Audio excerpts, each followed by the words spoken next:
نحمدہ و نصلی علی رسولہ الکریم اما بعد۔ آج نوجوان نسل سے خطاب ہے۔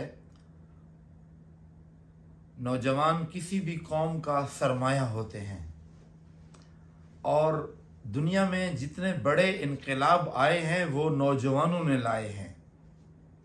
اس وجہ سے نوجوان نسل، ان کی صحیح تعلیم اور تربیت کا ہونا اور اس نسل کا اللہ کے دین کی طرف ہونا یہ بہت ضروری ہے۔ اور نوجوانوں میں کتنی اچھی باتیں ہیں۔ ہر انسان، جو بھی انسان ہے، اگر وہ نوجوان ہے تو اس کے اندر اللہ تعالیٰ نے بڑی صلاحیتیں رکھی ہیں۔ اور مسلمان نوجوان وہ تو بہت زیادہ اللہ تعالیٰ نے اس کے اندر صلاحیت رکھی ہے، لیکن اس کے اندر جو ایمان ہے وہ ایک چنگاری کی مانند ہے، اس کو سلگانے کی ضرورت ہے۔ آج نوجوان نسل، اس کے لیے کوشش ہو رہی ہے پوری دنیا میں کہ اس نسل کو کس طرح دین سے، اسلام سے ہٹا دیا جائے، اس کو حیا سے ہٹا دیا جائے، اس نسل کو کس طرح بے حیا کر دیا جائے۔ پوری دنیا میں عالم کفر یہ کوشش کر رہا ہے کہ نوجوانوں کو حیا سے ہٹا دیا جائے۔ یاد رکھیے، اللہ کے حبیب صلی اللہ علیہ وسلم نے فرمایا، الحیاء لا یأتی الا بخیر، حیا سے خیر ہی پیدا ہوگی۔ اس لیے حیا، اللہ کے حبیب صلی اللہ علیہ وسلم نے کیا فرمایا؟ الایمان بضع و سبعون شعبہ، ایمان کی 70 سے زیادہ شاخیں ہیں۔ افضلها قول لا الہ الا اللہ، سب سے اچھی بات، سب سے افضل عمل کیا ہے؟ لا الہ الا اللہ کا اقرار کرنا۔ وادناها اماطۃ الاذی عن الطریق، اور ایمان کا کمزور ترین درجہ یہ ہے راستے سے کسی بھی تکلیف دہ چیز کو ہٹا دینا۔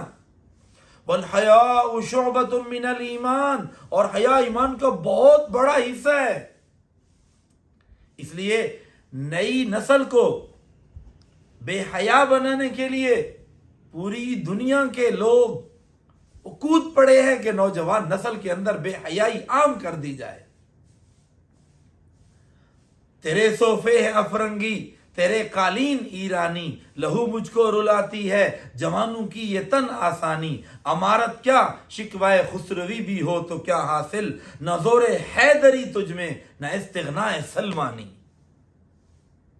اقبال نے بھی کس طرح نوجوانوں کو خطاب کیا ہے۔ اس لیے نوجوان نسل کو چاہیے کہ وہ ایمان پہ آ جائیں۔ اللہ تعالیٰ نے اس کو بہت قیمتی بنایا ہے۔ حضور صلی اللہ علیہ وسلم نے فرمایا، 7 آدمی اس دن اللہ کے عرش کے سائے تلے ہوں گے، جس میں ان 7 آدمی اکٹھا ذکر کیا ہے، جس دن اللہ کے عرش کے سائے کے علاوہ کوئی سایہ نہیں ہوگا۔ اس میں امام عادل، شاب نشا فی عبادت اللہ، رجلان تحابا فی اللہ واجتمعا علیہ وتفرقا علیہ۔ اس میں ایک کیا ہے؟ وہ نوجوان جو جوانی میں اللہ کی عبادت کرتا ہو، در جوانی توبہ کردن شیوہ پیمبری، وقت پیری گرگ ظالم میں شود پرہیزگار۔ جوانی میں اللہ کو راضی کرنا اللہ کو بہت زیادہ پسند ہے کہ نوجوان اللہ کی جوانی میں عبادت کریں۔ اللہ کو اس نوجوان سے محبت ہوتی ہے، اور اللہ تعالیٰ اس نوجوان کو جو جوانی میں اللہ کی عبادت کرتا ہو، قیامت والے دن اپنے عرش کا سایہ عطا فرمائیں گے۔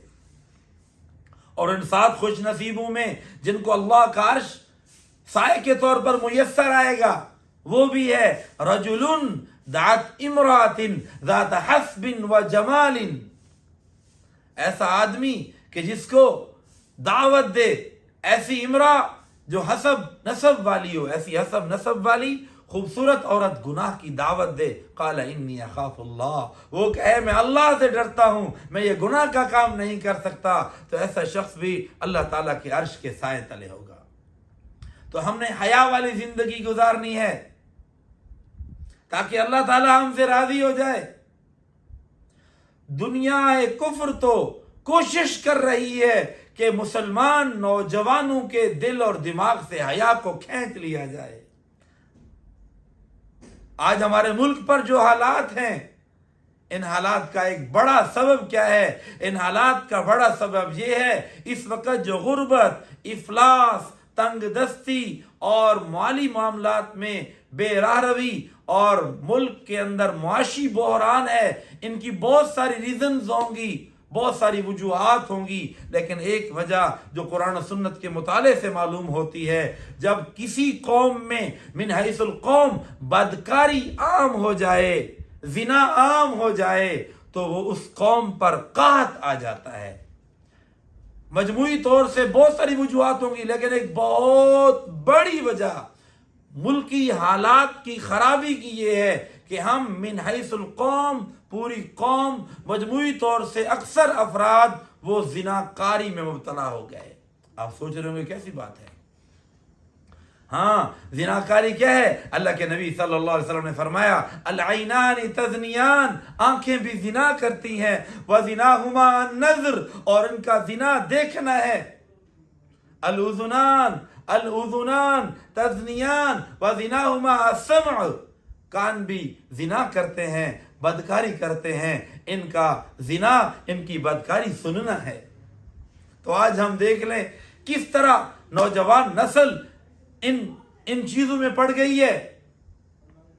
آج وقت کا تقاضا ہے کہ ہم ان گمراہیوں سے اپنے آپ کو نکالیں۔ اسی لیے کسی نے کیا خوبصورت انداز میں کہا ہے، آج کے نوجوان سن لے میری فغاں، آج کے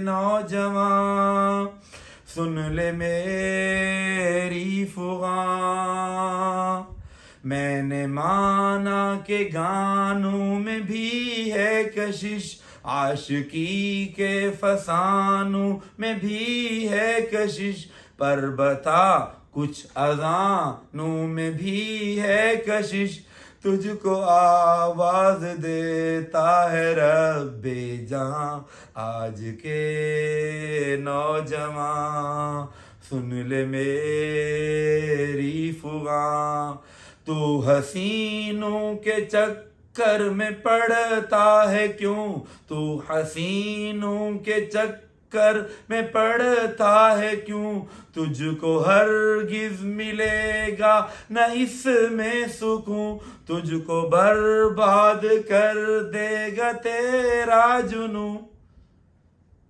تو حسینوں کے چکر میں نہ پڑیں، یہ جنون ہے۔